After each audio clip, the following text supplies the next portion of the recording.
Okay.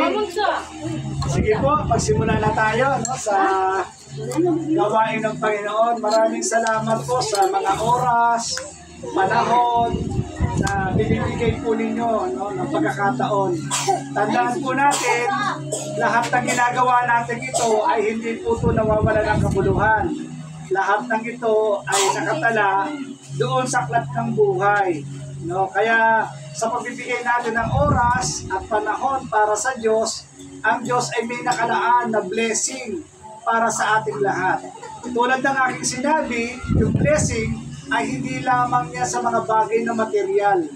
Yung blessing, pwede natin may kategory, yung blessing, yung bang walang nagkakasakit sa pamilya, maayos ang takbo ng buhay, no, kahit paano hindi sumasala sa pagkain, no, at napoproteksyon ng Panginoon. And that is a blessing. No, dami nga nating pera, pero puro naman nagkakasakit, di natin na-enjoy yung full of blessing. No? Kahit paano, yung blessing ay ma-enjoy natin. Sa bawat ginagawa natin para sa Kanya, lahat ng ito ay di nawawala ng kabuluhan.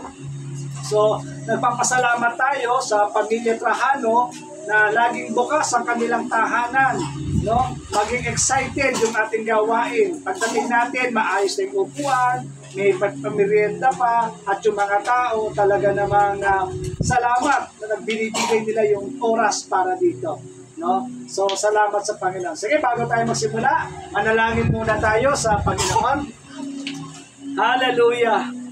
Amang banal na sumasalangit sa pangalan ng iyong anak na si Jesus, lumalapit po kami sa trono ng iyong biyaya na nagpapasalamat sa hapong ito.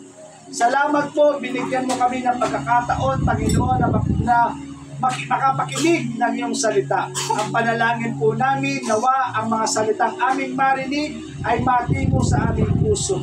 Hindi papasok sa kanan, lalabas sa kaliwa. Pagpos manatili ito sa aming mga puso. Maging pagpapala ang mga salitang maririnig ng bawat isa. At hayaan mo, Panginoon, na masalamin ang aming buhay habang kami nag-aaral ng iyong salita. Pagpalain niyo po ang mga naririto ngayong hapon at patuloy niyo pong iparamdam sa kanila na ikaw po ay Diyos na buhay, na makapangyarihan, tumikilos, ang nakakaalam ng lahat ng bagay na nangyayari po sa aming buhay.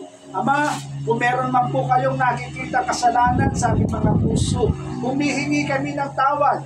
Patawarin niyo po kami sa lahat ng aming pagkukulang, pagkakamali, pagkakasala, mga salitang nasabi, mga isip na hindi maganda. Patawad po, Panginoon, at hayaan niyo ugasan ng bawat isa sa amin ng banal mong dugo upang patuloy po kaming malayang makatanggap ng mga pagpapalag inilalaan mo ngayong hapon. Ito po ang aming panalangin na may pagpapasalamat sa pangalan ni Jesus. Amen. Sige po, palakpakan natin ang Panginoon. Okay. So, sabi dito ng ating mga bungad ng ating pananalita, sama-sama nating pag-aralan yung salita ng Panginoon. So, yung nakaraan, tinalakay natin yung patungkol sa paano manalangin. Tinuro natin yung paano manalangin. Kaya sa susunod na araw, baka kayo na ang i-assign nating manalangin. No? Pangalawa, tinuro natin bakit kailangang manalangin. No?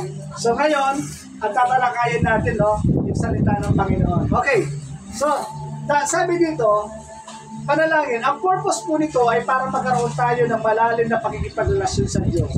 At ito ay maranasan lamang natin sa pamagitan ng panalangin.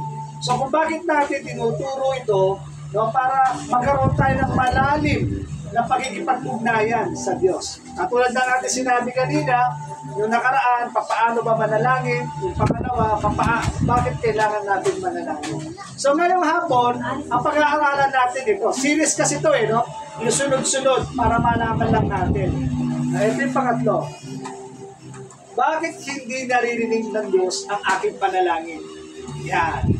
Minsan, pray tayo ng pray. Pero parang hindi yata sinasagot ng Diyos ang ating panalangin. Kaya kung minsan, tumitigil na tayo sa ating mga kakapanalangin kasi nga, feeling natin, hindi tayo naririnig ng Diyos. Totoo na hindi tayo marinig sapagkat may mga dahilan. Bakit hindi tayo dinidinig ng Diyos? Bakit hindi pinagkakaloob ng Diyos yung ating mga dalangin o yung ating mga pangangailangan sa ating pong panalangin? Ano-ano ang mga dahilan na to?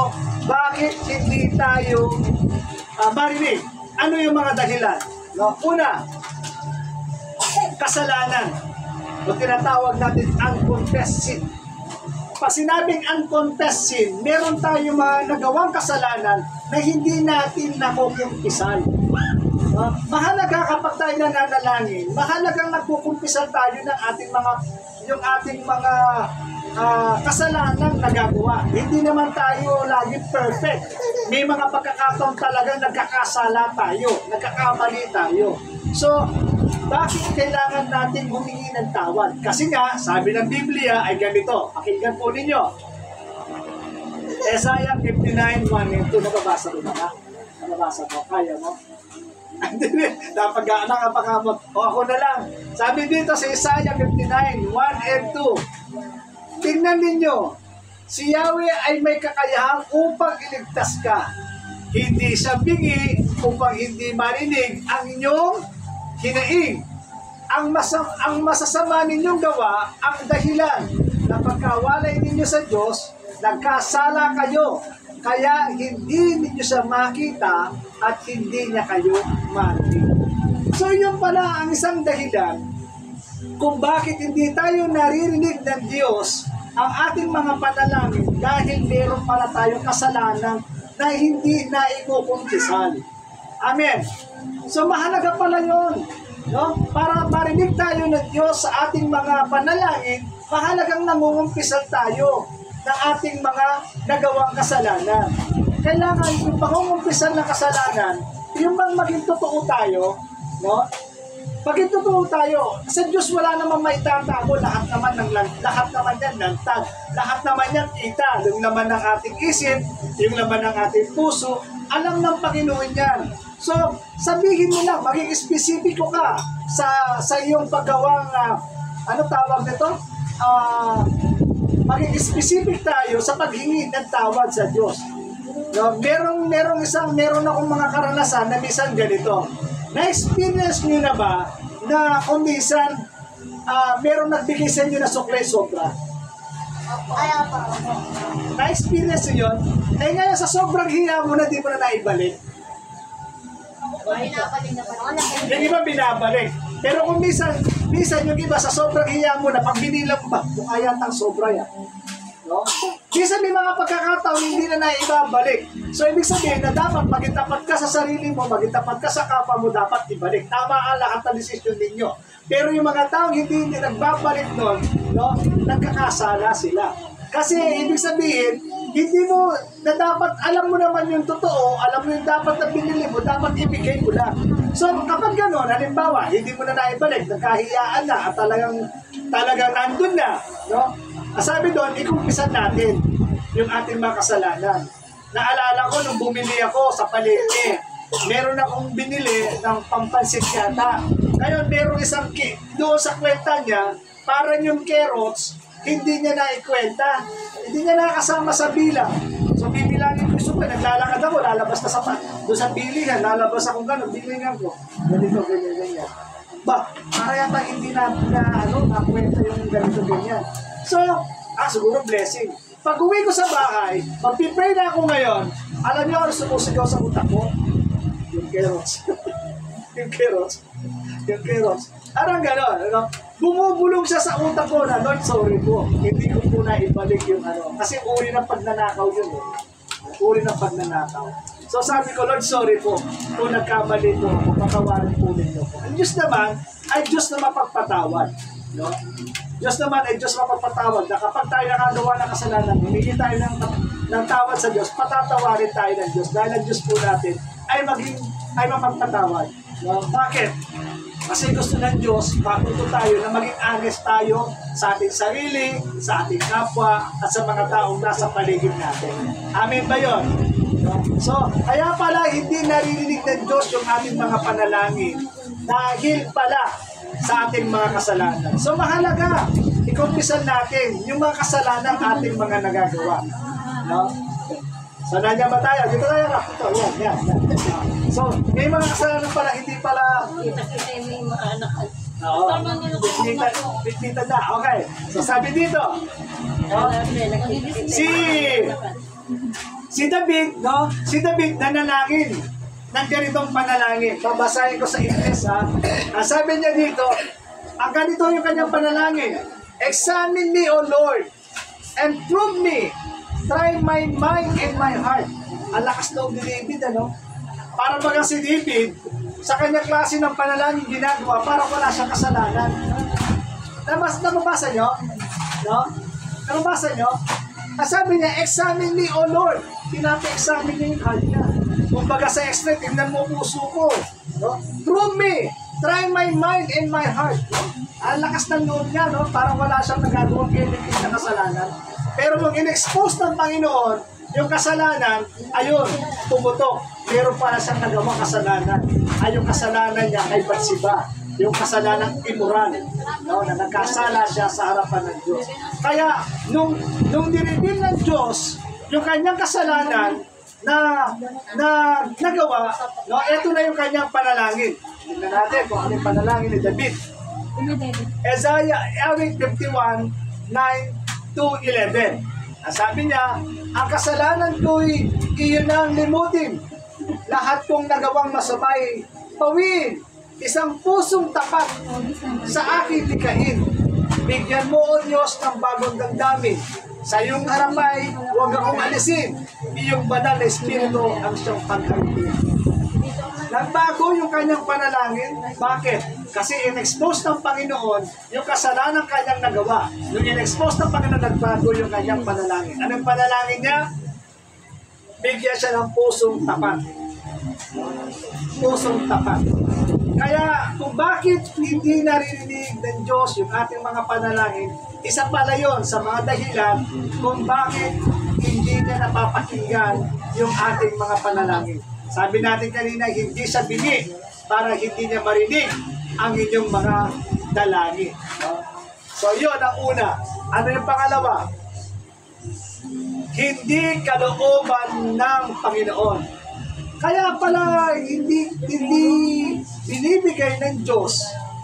Napapatawa si Karel. Bakit? Pero kapag hilingi,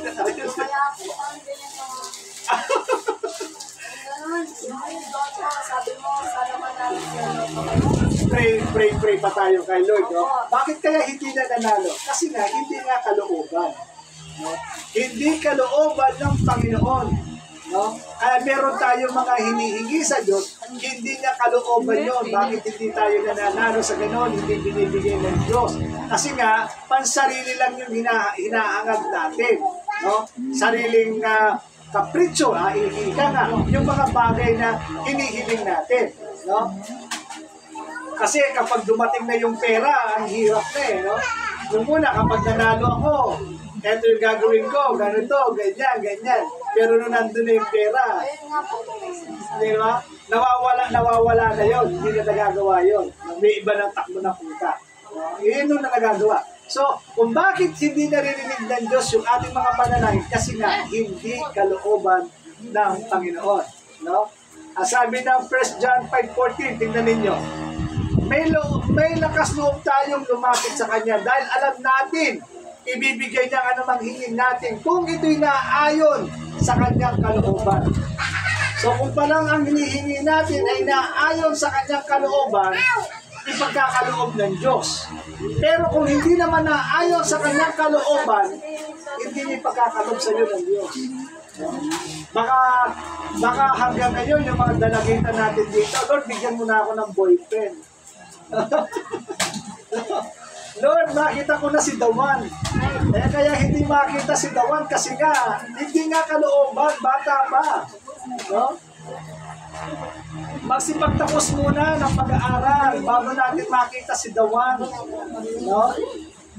So, baka nga gano'n. No? So, dapat yung palang hinihiling natin sa Diyos, yung bagay na kanyang kalooban, ano ba yung kalooban niya? No?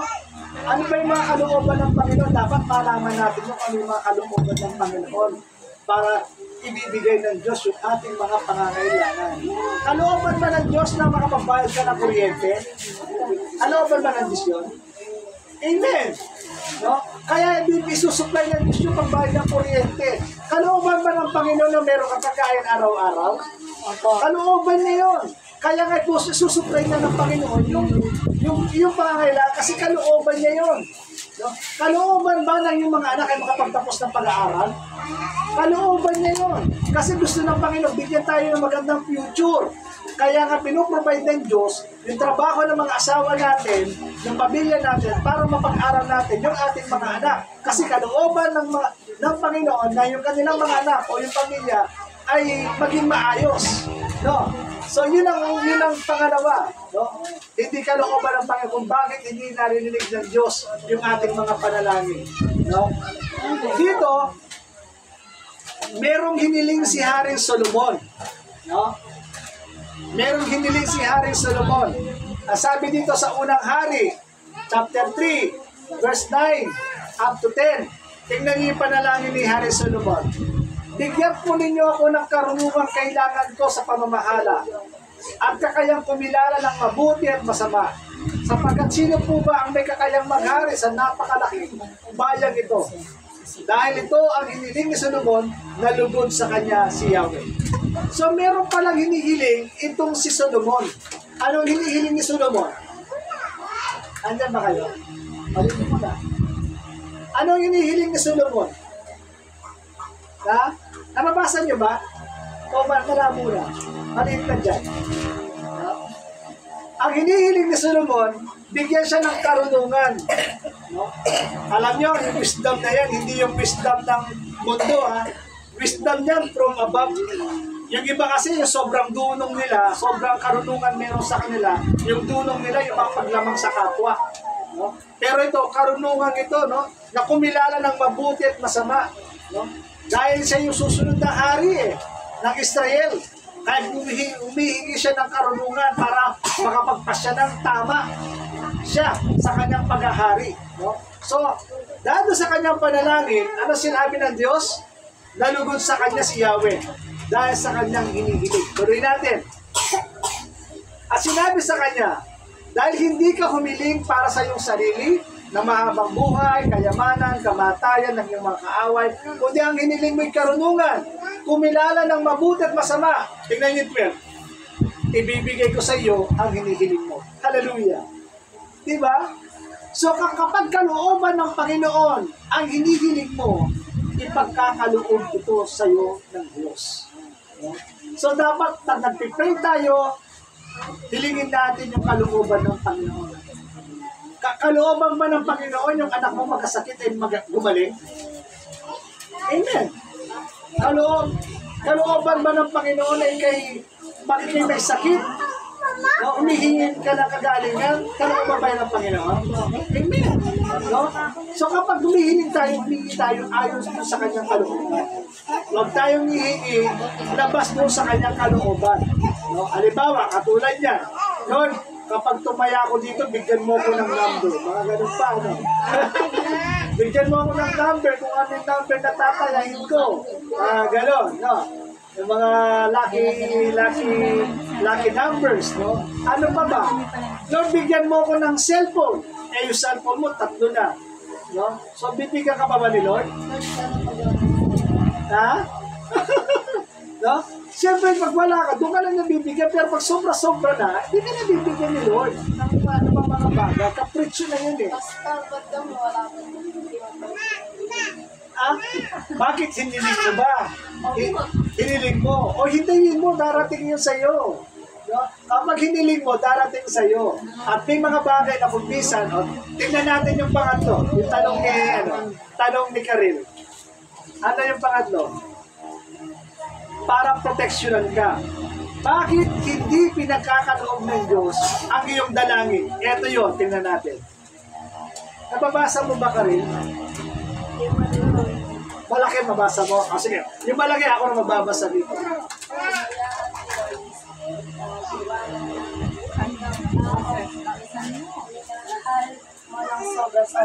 Yan. Hinayaan ni Lord na masaktan ka At iniwanan lang ng taong minamahal mo ng sobra-sobra. Ouch! Ouch yun no? Yung sobrang mahal mo, tapos iniwanan ka, tapos ang tanong natin, bakit Lord? Binigay ko naman sa kanya ang lahat. Iniwanan pa ako. Ako, pero pala nakaka-relate pala ng gano'n. Ako po. Meron ba ganong klase ng sinasabi kayo? Hindi po si Marka po, si Jamaica po. Si Jamaica ba? Binigay ko naman lahat sa kanya. Bakit pa ako pinagpalit sa iba? Gusto niya daw kasi magpalit. Yung mga gano'n, mga hugot ng buhay ba? No? Bakit gano'n, Lord? No? Ano sabi dito sa maliit na salita? No? Ano sabi? Not because He has against you in your love life. Gusto lang ipaalala sa iyo ng Lord na pinoprotektahan ka niya. Na He is someone better for you na ibabalyo ka talaga. Kaya pala minsan, inaalaw ng Panginoon na iwan ka dahil hindi siya deserve para sa iyo. Dahil meron pala siyang inilalaan para sa iyo. Na deserve para sa iyo. Yung talagang ibabalyo ka. No? So, minsan inaalaw ng Panginoon yun.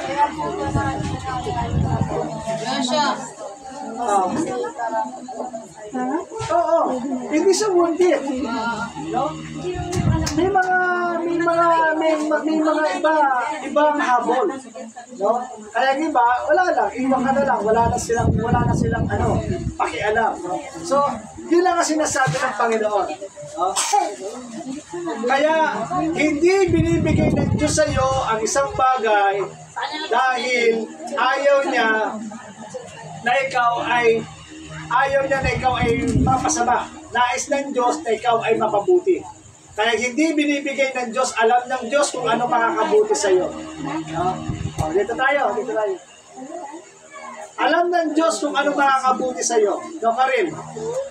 Alam ng Diyos kung ano makakabuti sa iyo. Kaya wag kang magtaka kung bakit hindi binibigay ni Lord sa iyo yun. No? Baka pag binigay sa iyo ni Lord yun, mawala ka ng oras sa Panginoon. No? Baka puro text na lang, puro YouTube na lang, baka puro TikTok na lang. No? I hear the monkey. Hindi pastor, wala po. Ginagamit po gusto. Gano'n, So, ibig sabihin lang yan, no? Kahit papaano, no? Kahit hindi yan pinagkakalob sa iyo ng Diyos, may dahilan. Sapagkat nais ng Diyos na ikaw ay mapabuti. Hindi niya ayaw ng Diyos na ikaw ay masira. O malapit na ako matapos. Pangatlo na yun. No? So tingnan ninyo. Diba no COVID? No? Sabi ng gobyerno, huwag kayong lumabas. No? Kumanta pa si, kumanta pa si Kim Chu. No? Sabi ng batas, bawal lumabas. No? Sinabing bas. Pag sinabing pag, no? Alam niyo mo pala si Kim Chu. No? Bakit? Kasi nga, para hindi tayo tamaan ng COVID. Ganon din sa atin. Tingnan nyo si Jesus. Inaarangan niya para hindi tayo tamaan ng sakit. Kaya yun ang kagandahan sa Panginoon. Ako, nagpapasalamat ako sa Diyos. Hindi man ako na-vaccine. No? Hindi man ako, lagi akong nasa labas. Nag-share ng Word of God sa mga tao, bumibisita sa mga tao, sa mga may sakit, and yet wala akong vaccine. Pero He wants, hindi ako tinamaan ng sakit. Kasama mo. Hindi nakakalakas ng pastor, ay wala kayong vaccine. May pastor po ako. Hindi nga, di ba, sa mga, may mga bigas,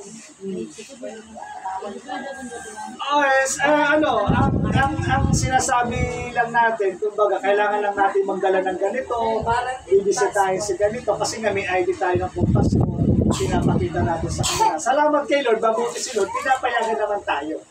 No? Kaya, pag nakatayo na, Opo. Yung iba naman, di naman ako pinapayagan. Pero sa iba naman, pinapayagan naman ako. Pag ako naman nakakabisita, di naman ako direktang lumalapit sa kanila. Kung minsan, kailangan din mag-face mask kasi yun ang protocol. Pero kagandahan nun, sa kabila ng lahat ng yun, hindi ako nagkasakit. No? Wala man akong vaccine, wala nang anything. Pagpabaksin ka na. Kaya po ako kailangan nila yung So, ikaw din ang vaccine ka? so yung panahon na yon, nakita ko na ang Panginoon pinoprotektahan ako. Lagi nga akong tinatanong sa president. Oo. Ba't di ka nagpapabaksin? Natatakot ako, ikaw kaya magpabaksin. At saka nakakatakot ng panahon na yon. Biro mo wala ka naman sakit, babaksinin ka. Tapos after ng vaccine, naglilitawan ng iba't ibang klaseng sakit. No? Yung sa amin, yung inso namin, ang laki-laki ng katawan, talaga nagbabody-builder yun. Pero nang binaksin, lumitaw yung iba't ibang klase ng sakit. Tapos hindi nagtagal namatay. Yung mga parang epekto talaga ng vaccine. Yun nga, kaya Sinabi naman, nakikita mo sa report ko sa Oo. alam mo po sa yung Johnson & Johnson. Oo. Yung daw, nagkasabi. Oo. So yung mga example nila, Johnson & Johnson. Sa sobrang lakas ng gamot. So sa madaling salita, no, hindi kalooban yun ng Panginoon sa atin. Kung bakit hindi binibigay ng Diyos yung ating mga panalangin, hindi sinasagot yun. Kasi na hindi ka kalooban ng Panginoon. No? Tandaan natin, no? O dito muna, harap tayo dito. Dito. No? Tandaan natin, no? Tandaan natin, ang Diyos ay sumasagot sa tatlong bagay. Ano yun? Yes, no, and wait. Ang Diyos sumasagot sa tatlong bagay. Yes, no, and wait. Ibig sabihin, pag yes, kalooban niya yan. Ipagkakaloob ko niya. Kaya makikita mo, may sagot ang Diyos sa iyong mga dalangin. Pangalawa, no. Kasi nga, hindi kalooban ng Diyos yan. Dahil alam ng Diyos kung anong makakabuti sa iyo. Kaya hindi pa binibigay sa iyo. Ang bata-bata mo pa, 16 years old ka na, humihingi ka ng dawan mo. No? Kaya hindi. No. Kasi alam ng Panginoon kung anong mangyayari sa iyo. No? So, yung wait, no? Yung no, sometimes magiging wait. No, kasi nga, hindi pa yan ang kalooban. Hintayin mo pa yung tamang panahon. Doon ko ibibigay sa iyo pag nandun ka na sa oras na yun. Nakuha? Oo. So, ang Diyos ganon, no? Kapag wag kang tumigil sa kakapanalangin, malay mo, hindi nga ngayon, baka susunod pa, doon pala niya ibibigay sa iyo. No? Huwag ka lang tumigil sa kakapanalangin. Tulad ng aking sinabi, yung panalangin hindi naman kailangan mabulaklak. Kailangan ng panalangin nanggagaling sa kalooban mo o nanggagaling sa puso mo. Simple lang, na Lord, tulungan mo ko. Lord, i-bless mo buhay ko. Lord, samahan mo asawa ko. Lord, bigyan niyo po kami ng mga kain. Kahit ganun lang kasimple yung panalangin, Lord, naririnig ng Diyos yan. Basta nanggagaling yan sa ating pong mga puso. Okay. Pang-apat, dalawa na lang, last na lang to. Mali ang motibo ng puso natin. Mali. Kasi nga, hindi nga, dahil yung motibo ng puso natin ay gusto natin ng mga bagay na makakapagpatawag nito, pagpapaligaya na hindi naman dapat, no? Kaya hindi binibigay sa iyo ng Panginoon. Ano sabi ng Diyos? Santiago 4:3. Kaya mo? Lyra, kaya mo basahin na? Sabi mo nga.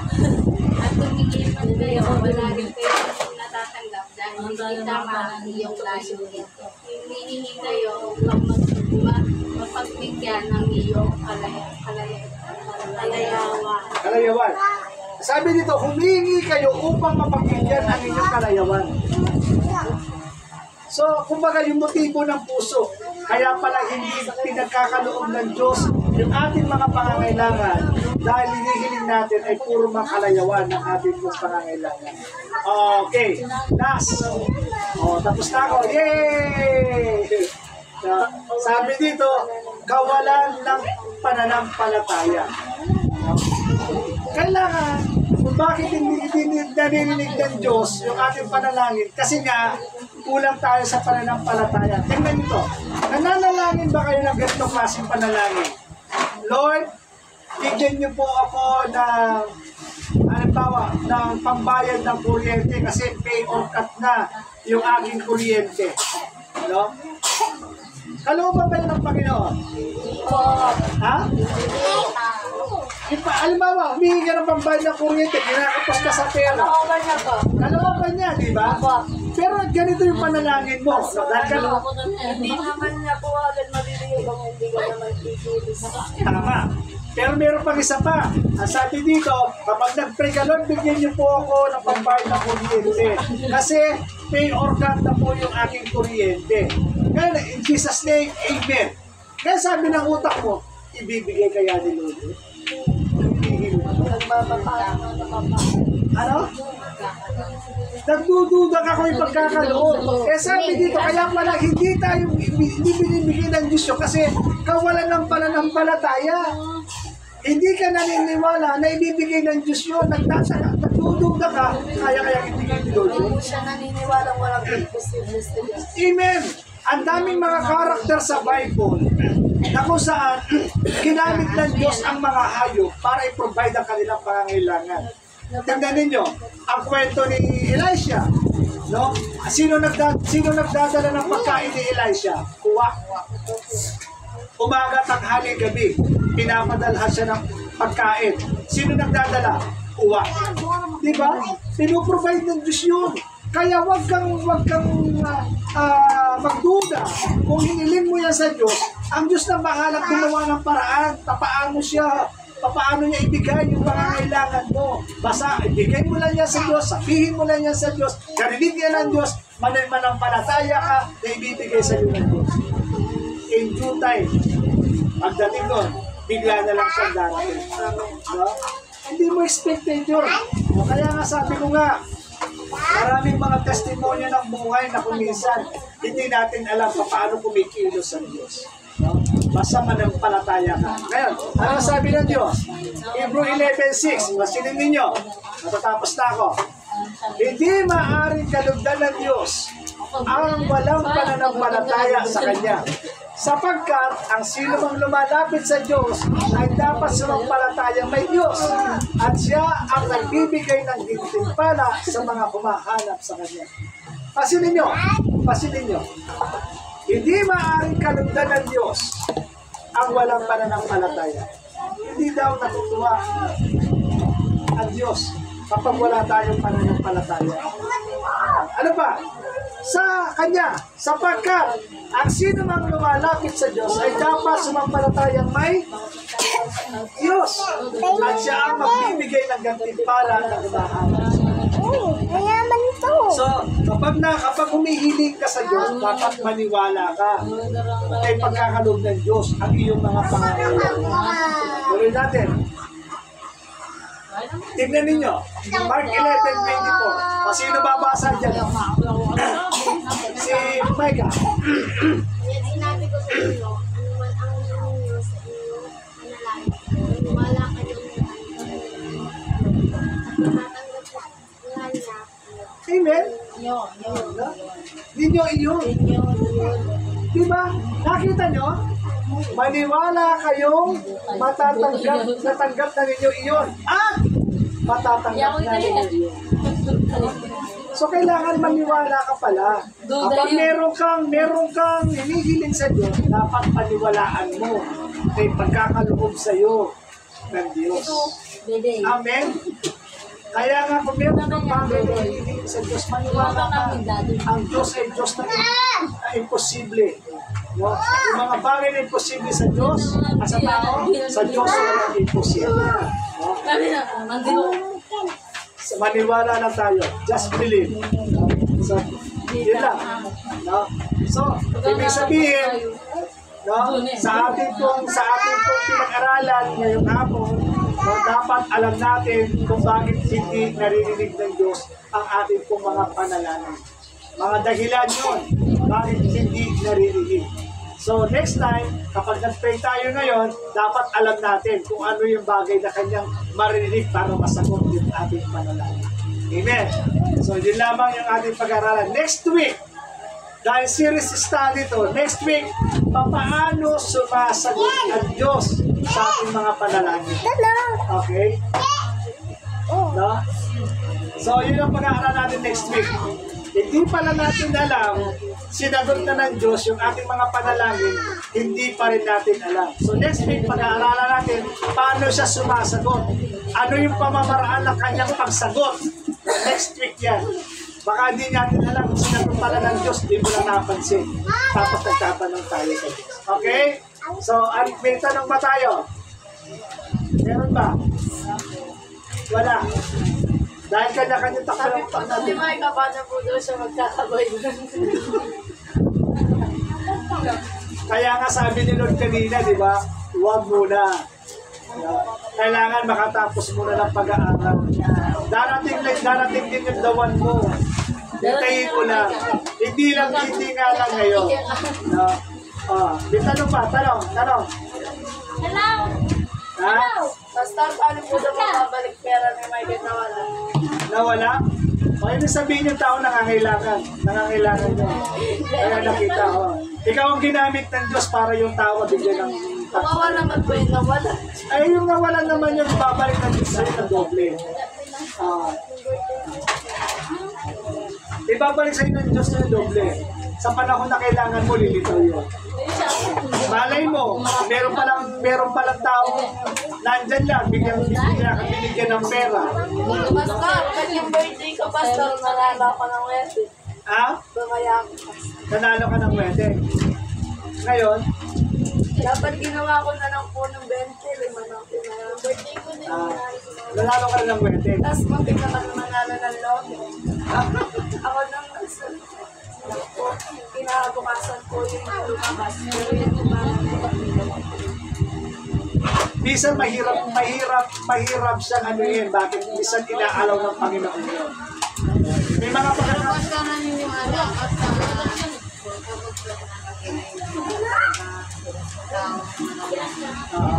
sila din. Ang may mga kakilalang pinapanalo mo. So, kaya ano ba sa natin?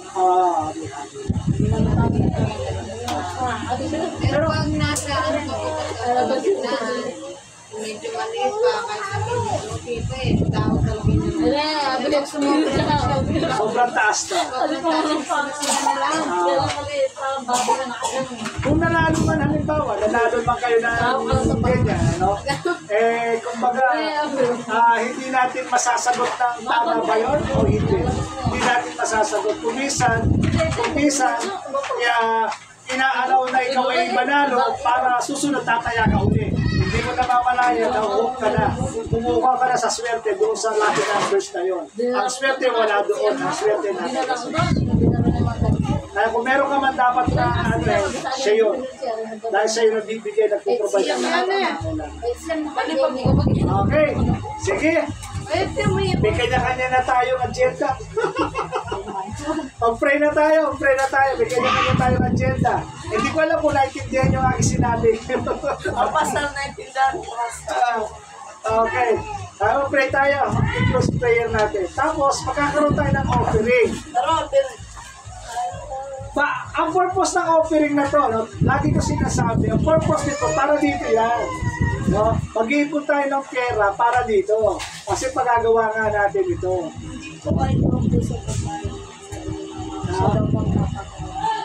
Hindi, okay lang. Kasi ano naman natin ito. Kumbaga, tawag nito, para may bahagi tayo sa ano ng Panginoon. Sa ating lahat yun eh. Para sa Panginoon yan. Sige, mag-pray lang tayo. Tapos, pagkaroon tayo ng offering. Isabay siguro natin. Isabay na natin yung offering natin.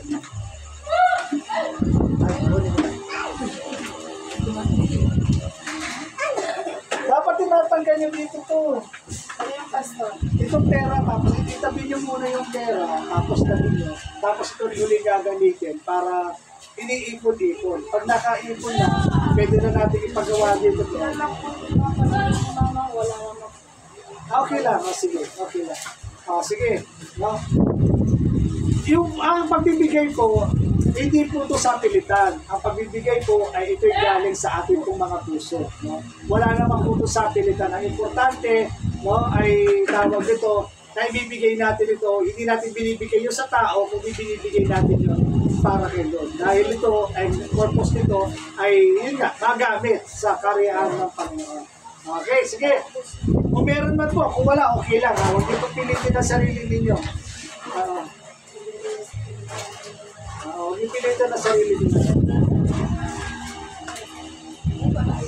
Sige, tayo manalangin muna. Pag-pray natin. Hallelujah.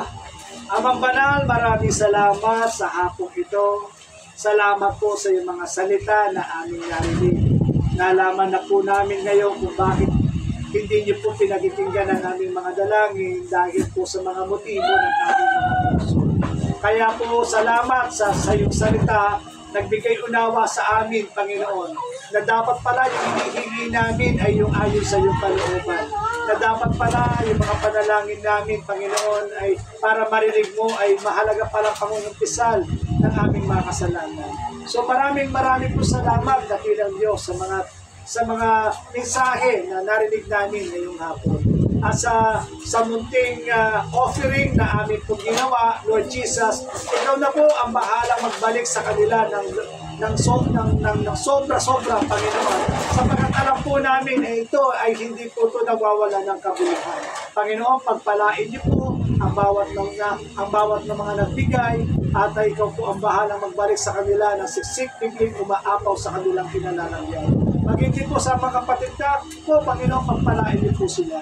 Lagi niyo silang ingatan, gabayan sa lahat ng pagkakataon ng kanilang buhay. Sa mga nag-aaral, patuloy niyo po silang samahan, Panginoon. In the name of Jesus. Salamat po sa aming pag-iwahiwalay, Panginoon, na may makarating kami, Panginoon, sa aming po mga pasamantalang tahanan. At habang kami natutulog, managinip kami ng mga mabubuting bagay sa mga layunin po para sa aming buhay. Salamat po, itong aming panalangin sa pangalan ng Jesus. Amen. Okay. God bless you po.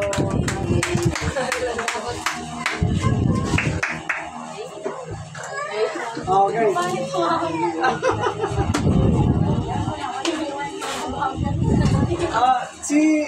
Yung mga sekretarya natin. Sulat mo na, ano? Sekretarya. Pari ko kasi. Ay!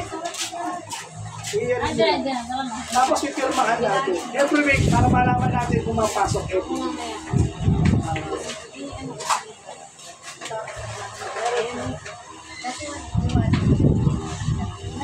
Tanggalin yung 181. Tapos yung sobra niya, yun ang pumasok. Huwag mo nang ilagay yung pangalan para... Oo nga po. Buhay ka lang. Oo. Importante yung ano ni Total. Yung total lang ako. Saka yung ngayon. Oo. Hindi naman kailangan ng ano yun. Hindi naman kailangan ng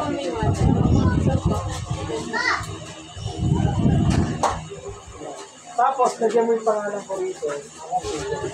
Lagay mo yung pangalan mo, yung pangalan mo ka rin.